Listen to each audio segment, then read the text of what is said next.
കൂട്ടുകാർക്കും ഹിന്ദിയിലെ പുതിയ ക്ലാസ്സിലേക്ക് സ്വാഗതം. കൂട്ടുകാരെ, നിങ്ങൾ ആരെങ്കിലും രാത്രിയിൽ നന്നായി ഉറങ്ങാൻ ആഗ്രഹിക്കാത്തവരാണോ? അല്ല, എല്ലാവരും നല്ല നല്ല സ്വപ്നങ്ങൾ കണ്ട് ഉറങ്ങാൻ ആഗ്രഹിക്കുന്നവരാണ് അല്ലേ? രാത്രിയുടെ ഇളം തണുപ്പിൽ പുതപ്പെല്ലാം മൂടി നല്ല സ്വപ്നങ്ങൾ കണ്ട് ഉറങ്ങാൻ ആഗ്രഹിക്കുന്നവരാണ്. രാത്രിയിൽ നിങ്ങൾ ഒരുപാട് സ്വപ്നങ്ങൾ കാണാറുണ്ടല്ലേ? നമുക്ക് ഇവിടെ ഒരു വാക്ക് ഒന്ന് പരിചയപ്പെടാം. ഇത് പറഞ്ഞതാരാണെന്ന് നമുക്ക് പിന്നീട് നോക്കാം. നോക്കൂ, എന്താണ് ആ വാക്കുകൾ?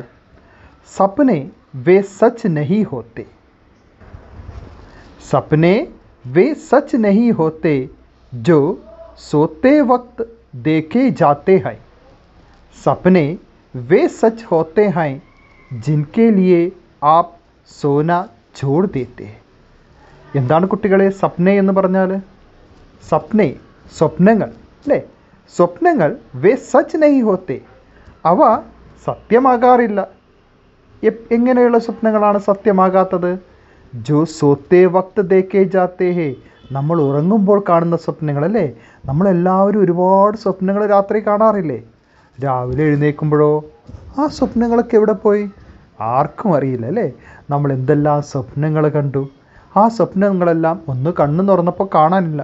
ചില സ്വപ്നങ്ങൾ പേടിപ്പെടുന്നതായിരുന്നു, ചിലത് വളരെ മനോഹരം, വളരെ സന്തോഷം നിറഞ്ഞ സ്വപ്നങ്ങൾ.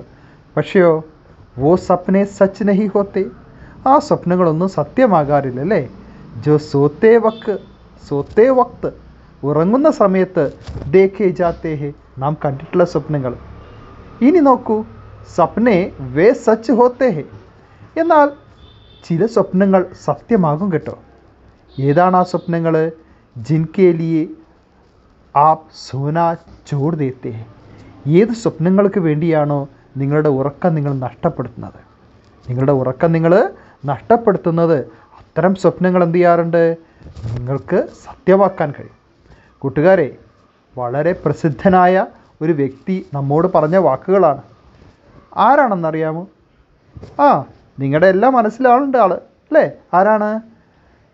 Doctor APJ Abdul Kalam. ആരാണ് ഡോക്ടർ APJ അബ്ദുൽ കലാം? നമ്മുടെ മുൻ രാഷ്ട്രപതിയായിരുന്നു അല്ലേ?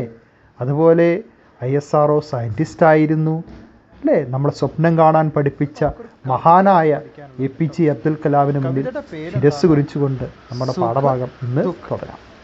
രണ്ട് മുഖങ്ങളാണ് ജീവിതത്തിൻ്റെ, സുഖവും ദുഃഖവും. ജീവിതത്തിൻ്റെ രണ്ട് മുഖങ്ങൾ നിങ്ങൾ കണ്ടിട്ടുണ്ടോ? ഇല്ലേ? ഞാൻ രണ്ട് മുഖങ്ങൾ കാണിച്ചു തരാം കേട്ടോ. നിങ്ങളൊന്ന് നോക്കണേ. ജീവിതത്തിൻ്റെ രണ്ട് മുഖങ്ങൾ ആരൊക്കെയാണ്? സുഖവും ദുഃഖവും അല്ലേ? നമ്മുടെ ഒരുപാട് മുഖങ്ങൾ നമ്മൾ കണ്ടിട്ടുണ്ടല്ലേ? സുഖമുള്ള മുഖങ്ങൾ, ചിരിക്കുന്ന മുഖങ്ങൾ, ദുഃഖിക്കുന്ന മുഖങ്ങൾ. ഇവിടെ ജീവിതത്തിൻ്റെ രണ്ട് മുഖങ്ങൾ ആരുടെയൊക്കെയാണത്? സുഖി ദുഃഖി അല്ലേ? ഇത് രണ്ടും ചേർന്നതാണത്രേ ജീവിതം. ഇത് രണ്ടും കൂടി ചേരാതെ ജീവിതം പരിപൂർണമാകില്ല എന്നാണ് കവി പറയുന്നത്. നമുക്ക് കവിയൊന്ന് പരിചയപ്പെട്ടാലോ? ഇദ്ദേഹമാണ് നമ്മുടെ കവി കേട്ടോ. അദ്ദേഹത്തിൻ്റെ പേരെന്താണ്? സുമിത്രാനന്ദൻ പന്ത്. എന്താണ് അദ്ദേഹത്തിൻ്റെ പേര്? മറന്നുപോയോ? സുമിത്രാനന്ദൻ പന്ത്. നോക്കൂ, സുമിത്രാനന്ദൻ പന്തിനെ നമുക്കൊന്ന് പരിചയപ്പെടാം. सुमित्रानंद पंत का जन्म हुमायूं के कौसानी ग्राम में 20 मई 1900 को हुआ. സുമിത്രാനന്ദ് പന്ത് ജനിച്ചത് ഹുമായൂं के कौसानी ഗ്രാമത്തിൽ 1900 ജനിച്ചത്. 7 वर्ष की आयु में आपने सर्वप्रथम छंद रचना की. 7 വയസ്സ് പ്രായത്തിലാണത്രേ അദ്ദേഹം സർവപ്രഥം ഛന്ദ് രചനാക്കി, ആദ്യ രചനകൾ നടത്തിയത്. എത്രാമത്തെ വയസ്സിലാണ് കൂട്ടുകാരെ? 7 साल, 7 വയസ്സിൽ. ഇനി നോക്കൂ, 1921 में महात्मा गांधी जी के प्रेरणा से पढ़ाई छोड़ दी. 1921 വളരെ പ്രസിദ്ധമായ വർഷമാണല്ലേ? മലബാർ കലാപങ്ങളൊക്കെ നടന്ന വർഷം. ആ വർഷത്തിൽ മഹാത്മാ ഗാന്ധിജിക്ക് പ്രേരണ സേ പഠായി ചോട് ദി, അദ്ദേഹം പഠനം തന്നെ ഉപേക്ഷിച്ചു. ഇനിയോ, ആപ്നെ പ്രഗതിശീൽ വിചാരോ കി പത്രിക രൂപാന്ത നിക്കാലി ദി, അദ്ദേഹം ഒരു പത്രിക, ഒരു രചന തന്നെ പുറത്തിറക്കിയിട്ടുണ്ട്. പ്രഗതിശീൽ വിചാർ പുരോഗമന ചിന്താഗതി ഉൾപ്പെടുത്തിയൊരു പത്രം. ഏതാണ്? രൂപാന്ത് എന്നാണ് അതിൻ്റെ പേര്. 1942 को ലോകായതം നാമക് സംസ്കൃത് പീഠ് की योजना की. 1942 ലോകായതൻ എന്ന് പേരുള്ള സാംസ്കൃതിക് പീഠിൻ്റെ യോജന അത് സംഘടിപ്പിച്ചത്. 1950 को ആകാശവാണി में संबंध हुई. 1950 ആകാശവാണിയിൽ ചേർന്നു. 28 दिसंबर 1977 को आपकी मृत्यु हुई. 28 ഡിസംബർ മാസം 1977 ആ മഹാനായ കവിയുടെ മരണം സംഭവിച്ചത്. കല ബൂഢാ ചാന്ദ്. കൂട്ടുകാരെ, കല ഓർ ബൂഢാ ചാന്ദ് पर സാഹിത്യ അക്കാദമി പുരസ്കാർ, അദ്ദേഹത്തിന് സാഹിത്യ അക്കാദമി പുരസ്കാരം ലഭിച്ച പുസ്തകമാണ് കല ഓർ ബൂഢാ ചാന്ദ്. പിന്നെയോ ലോകായതൻ, അതിൽ സോവിയറ്റ് ലാൻഡ് നെഹ്റു പുരസ്കാർ അദ്ദേഹത്തിന് ലഭിച്ചിട്ടുണ്ട്. ചിത്തംബര എന്ന പുസ്തകത്തിനാണ് അദ്ദേഹത്തിന് ജ്ഞാൻപീഠ് പുരസ്കാരം ലഭിച്ചത്. അദ്ദേഹത്തിൻ്റെ വളരെ പ്രസിദ്ധമായിട്ടുള്ള ഒരു കവിതയാണ് നമ്മൾ പഠിക്കുന്നത്. വളരെ സിമ്പിളായ മീനിങ്സുകൾ, അർത്ഥങ്ങളുള്ള ഒരു കവിതയാണ്. കവിതയുടെ പേരെന്തായിരുന്നു? സുഖ് ഔർ ദുഃഖ്. സുഖ് ഔർ ദുഃഖ്. നമുക്ക് കവിതയൊന്ന് കേട്ട് നോക്കാം അല്ലേ? എല്ലാവരും റെഡിയല്ലേ? നമുക്ക് കവിതയൊന്ന് കേട്ട് നോക്കാം.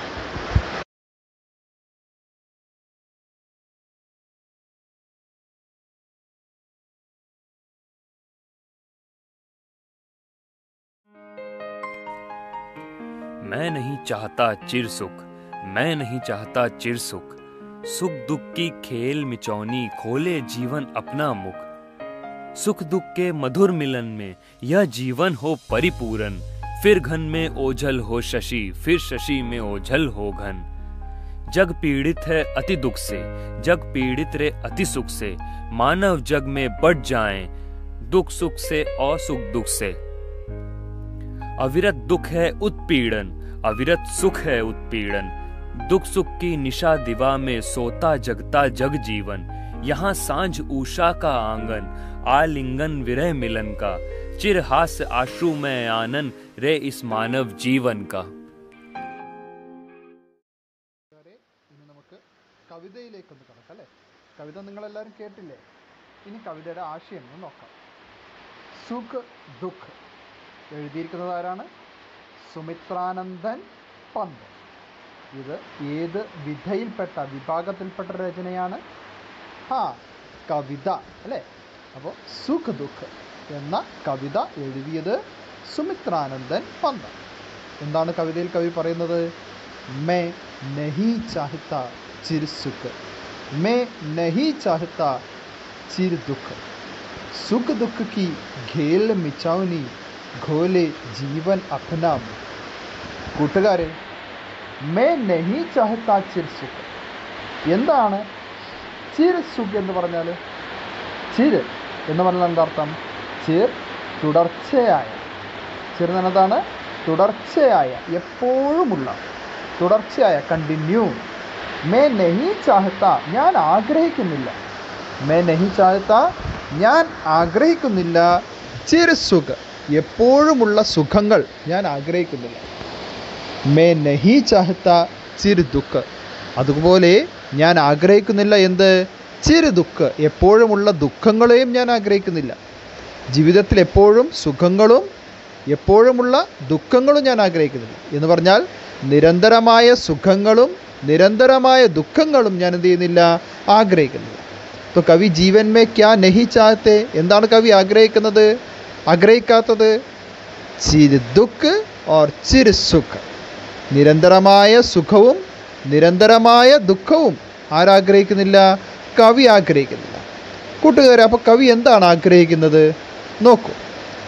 സുഖ് ദുഃഖ് की घेल मिछौनी घोले जीवन अपना मुख, सुख दुख की घेल मिछौनी घोले ജീവൻ അപ്നാ മുഖ്.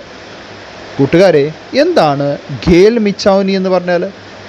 നിങ്ങൾ ആരെങ്കിലും ഈ മിച്ചൗനി ഖേൽ കളിച്ചിട്ടുണ്ടോ? ഉണ്ടോ? കളിച്ചിട്ടുണ്ടാകണം. ഈ കളി കണ്ണുപൊത്തിക്കളിയാണ്. നിങ്ങളൊന്ന് നോക്കൂ, ഈ കളി കണ്ണുപൊത്തിക്കളി അല്ലേ? നമ്മൾ കൂട്ടുകാരോടൊപ്പം ചിലപ്പം സ്കൂളിലൊക്കെ കളിച്ചിട്ടുണ്ടാവും, ഇപ്പോൾ സ്കൂളിലല്ലോ, നമുക്ക് കളിക്കാനൊന്നും പറ്റുന്നില്ല അല്ലേ. എന്തെങ്കിലും വീട്ടിൽ നമ്മളെ അനിയന്മാരോ അനിയത്തിമാരൊക്കെ ഉണ്ടാവും അല്ലേ, അവരോടൊപ്പം കളിക്കാം. ഗേൽ മിച്ചവനി കളിയുടെ പ്രത്യേകത എന്താ? ചില സമയത്ത് ഒരാൾ അതിലെ കണ്ണുകൾ പൊത്തി മറ്റുള്ളവരെ തിരയുന്നു അല്ലേ. എന്നാലോ എപ്പോഴും അയാൾ തന്നെയാണോ കണ്ണു പൊത്തി കളിക്കേണ്ടത്? അല്ല, ചിലപ്പോൾ മാറും അല്ലേ. അപ്പോൾ ഒരു സമയത്ത് ഒരാളാണ്, എന്നാൽ അത് നിരന്തരമായി തുടരുമോ? ഇല്ല. ആ കണ്ണ് പൊത്തുന്ന ആളുടെ കണ്ണിൽ ഇരുട്ടുകളായിരിക്കും അല്ലേ, അയാൾക്ക് മറ്റാളെ കാണാൻ കഴിയില്ല, കണ്ടെത്തണം. മറ്റവർ അയാളെ കാണാതിരിക്കാൻ മറഞ്ഞിരിക്കുകയും ചെയ്യും. അപ്പോൾ ഇതുപോലെ ജീവിതം എന്താണ്? ഒരു ഗേൽ മിച്ചൗനിയാണ്, ഒരു കണ്ണ് പൊത്തിക്കളിയാണ്. ഗേൽ മിച്ചൗനിയാണ് എന്താണ്? ഒരു കണ്ണ് പൊത്തിക്കളിയാണ്. ഏത്? ജീവിതം എന്ന് പറയുന്നത്. ഏതിൻ്റെ കണ്ണ് പൊത്തിക്കളിയാണ് കൂട്ടുകാരെ? സുഖദുഃഖ കി ഗേൽ മിച്ചൗനി. എന്തിൻ്റെയാണ്? സുഖദുഃഖങ്ങളുടെ കണ്ണ് പൊത്തിക്കളിയാണ്. ഘോലെ ജീവൻ അപ്നാമുഖ്. ഇതാണ് ജീവിതത്തിൻ്റെ യഥാർത്ഥ മുഖം. ഇത് ജീവിതത്തിൻ്റെ യഥാർത്ഥ മുഖമാണ്. ഇത് തുറന്നു തരുന്നത് ജീവിതത്തിൻ്റെ യഥാർത്ഥ മുഖമാണ്. ഈ വരികളിലൂടെ കവി എന്താണ് പറയാൻ ആഗ്രഹിക്കുന്നത്? നമുക്കൊന്ന് നോക്കാം. നോക്കൂ. मिचौनी गेल में कुछ समय आंखें बंद करके फिर गेल घोल देता है. मिचौनी गेल में കണ്ണുപൊത്തി കളിയിൽ കുച്ച് സമയം ആംഖേം ബന്ദ് കർക്കെ, കുറച്ച് സമയം എന്ത് ചെയ്യുന്നു? കണ്ണുകൾ അടച്ച് ഫിർ ഗോൾ ദേത്തെ ഹെ, പിന്നീട് തുറക്കുന്നു. ഉസി പ്രകാർ, അതുപോലെ ജീവൻ കെ ഖേൽ മേ, ജീവിതത്തിൻ്റെ കളിയിൽ സുഖ് യാ ദുഃഖ് കുച്ച് സമയം ആംഖേം ഘോലെ ഓർ ഫിർ ബന്ദ് കർത്തെ. ജീവിതത്തിൻ്റെ കളിയിലോ സുഖ് യാ ദുഃഖ്, സുഖവും ദുഃഖവും, കുച്ച് സമയം ആങ്ക് ഗോലെ, ചിലപ്പോൾ കണ്ണുകൾ തുറക്കുകയും ഫിർ ബന്ദ് കർ ദേത്തെ ഹെ, പിന്നീട് അടക്കുകയും ചെയ്യുന്നു. കഹ്നെ കാ മത്ലബ് ഹെ, എന്താണ് ഇങ്ങനെ പറയുന്നത് കൊണ്ട് ഉദ്ദേശിക്കുന്നത്? കി മാനവ് കെ ജീവൻ മേ കുച്ച് സമയം സുഖ് ഹെ ഓർ കുച്ച് സമയം ദുഃഖ്. എന്ന് പറഞ്ഞാൽ മനുഷ്യൻ്റെ ജീവിതത്തിൽ കുറച്ച് സമയം സുഖവും കുറച്ച് സമയം എന്തായിരിക്കണം? ദുഃഖവുമായിരിക്കണം. തബി ജീവൻ കി तरह से जीवन तरह से मज़ेदार होता है. അപ്പോഴാണ് ജീവിതം एक ഗേൽ की तरह से, ഏതുപോലെ? ഗേൽ की तरह, ഒരു കളി പോലെ, മസേദാർ ഹോത്താ ഹെ, രസകരമാകുള്ളൂ അല്ലേ. എപ്പോഴും ജീവിതത്തിൽ സുഖമോ ദുഃഖമോ മാത്രമായാൽ ഒരു കളി പോലെ എന്ത് ചെയ്യുന്നില്ല? രസകരമാവും അല്ലേ. ചിലർ ജയിക്കണം, ചിലർ തോൽക്കണം അല്ലേ. എപ്പോഴും ഒരാൾ മാത്രം കണ്ണുപൊത്തി കളിച്ചാൽ അത് രസം ഉണ്ടാവുമോ? ഇല്ല. ചിലപ്പോൾ ആളുകൾ ഇങ്ങനെ മാറണം അല്ലേ, വിജയിയും തോൽവിയും ഉണ്ടാവണം. അപ്പോൾ ജീവിതത്തിൽ ദുഃഖവും ഉണ്ടാവണം, അതുപോലെയോ വിജയവും ഉണ്ടാവണം. അപ്പോഴാണ് എന്ത് ചെയ്യുന്നത്? ജീവിതം രസകരമാകുന്നത് എന്നാണ് കവി നമ്മളോട് പറയാൻ ആഗ്രഹിക്കുന്നത്. ഇനി നമുക്ക് സൈഡിൽ കാണുന്ന ചോദ്യത്തിൻ്റെ ഉത്തരം എഴുതിക്കൂടെ? സുഖ ദുഃഖ കി ഖേൽ മിച്ചൗനി ഗോലേ ജീവൻ അപ്നാമുഖ്. സുഖദുഃഖമെന്ന ഗേൽ മിച്ചൗനി, കണ്ണുപൊത്തിക്കളി, ഗോലെ തുറക്കുന്നു, ജീവൻ അപ്നാമുഖ്, ജീവിതത്തിൻ്റെ മുഖം. ഇൻ പങ്ക്തിയോं का आशय क्या है? എന്താണ് ഈ വരികളുടെ ആശയം അല്ലേ? जीवन में सुख दुख दोनों होना चाहिए, तभी जीवन की असली मुख हम देख सकते हैं. ജീവിതത്തിൽ സുഖവും ദുഃഖവും ഉണ്ടാവണം, എങ്കിലേ നമുക്ക് എന്ത് ചെയ്യാൻ കഴിയുള്ളൂ? ജീവിതത്തിൻ്റെ യഥാർത്ഥ മുഖം കാണാൻ കഴിയുകയുള്ളൂ. ഇനി അടുത്ത 4 വരിയിലേക്ക് പോകാം. ഓക്കെ,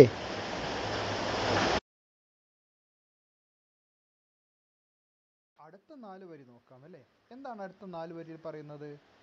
सुख दुख के मधुर मिलन से जीवन हो परिपूर्ण, फिर घन में ओजल हो शशि, फिर शशि में ओजल हो घन. കുട്ടികളെ നോക്കൂ. സുഖ ദുഃഖ കെ മധുര മിലൻ സെ യേ ജീവൻ ഹോ പരിപൂർൺ. നമ്മുടെ ജീവിതം പരിപൂർണമാകാൻ വേണ്ടി, നമ്മുടെ ജീവിതം പരിപൂർണമാകാൻ വേണ്ടി എന്ത് വേണമെന്നാണ് കവി പറയുന്നത്? സുഖ ദുഃഖ കി മധുര മിലൻ ഹോനാ ചാഹിയേ. സുഖദുഃഖങ്ങളുടെ മധുരമായ കൂടിച്ചേരൽ ഉണ്ടാകണമെന്ന് പറയുന്നു. സുഖ ദുഃഖ കി മധുര മിലൻ സേ, സുഖദുഃഖങ്ങളുടെ മധുരമായ കൂടിച്ചേരലിൽ യഹ് ജീവൻ ഹോ പരിപൂരൻ, ഈ ജീവിതം എന്താകുന്നു? പരിപൂരൻ, പൂർണ്ണമാകുന്നു.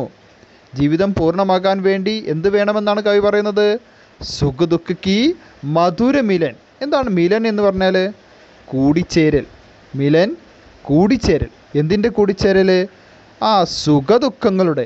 എങ്ങനെയുള്ള കൂടിച്ചേരൽ? മധുരമായ കൂടിച്ചേരൽ ഉണ്ടാവണം അല്ലേ? ജീവിതത്തിൽ എപ്പോഴും ദുഃഖമോ എപ്പോഴും എല്ലാ സമയവും സുഖമോ അല്ല വേണ്ടത്. സുഖം കഴിഞ്ഞാൽ ദുഃഖം. അങ്ങനെ മധുരമായിട്ട് ഇങ്ങനെ കൂടിച്ചേരണം. മധുരമായ കൂടിച്ചേരലിലൂടെയാണ് ജീവിതം എന്ത് ചെയ്യുന്നത്? പരിപൂർണമാകുന്നത്, പൂർത്തിയാകുന്നത്. കൂട്ടുകാരെ, ഇവിടെ കവി ഒരു ഉദാഹരണം തന്നിട്ടുണ്ട്. നമ്മളെപ്പോഴും കാണുന്ന ഒരു ഉദാഹരണമാണ്. എന്താണ് ഉദാഹരണം നോക്കൂ. ഫിർ ഘൻ മേ ഓജൽ ഹോ ശശി, ഫിർ ശശി മേ ഓജൽ ഹോ ഘൻ. നിങ്ങൾ രാത്രിയിൽ നിലാവുള്ള സമയത്ത് ആകാശത്തേക്ക് നോക്കിയിട്ടുണ്ടോ? ഉണ്ടല്ലേ? അവിടെ എപ്പോഴെങ്കിലും മേഘങ്ങളെ കാണാൻ കഴിയാറുണ്ടോ?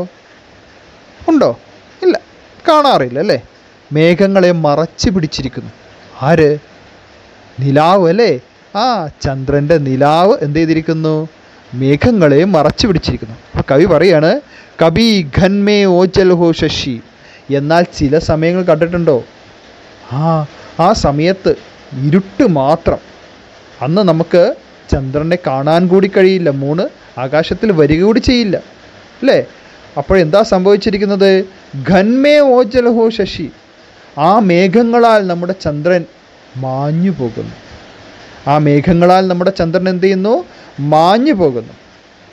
ഘൻമേ ഓജൽ ഹോ ശശി. എന്താ ഘൻമേ ഓജൽ ഹോ ശശി എന്ന് പറഞ്ഞാൽ?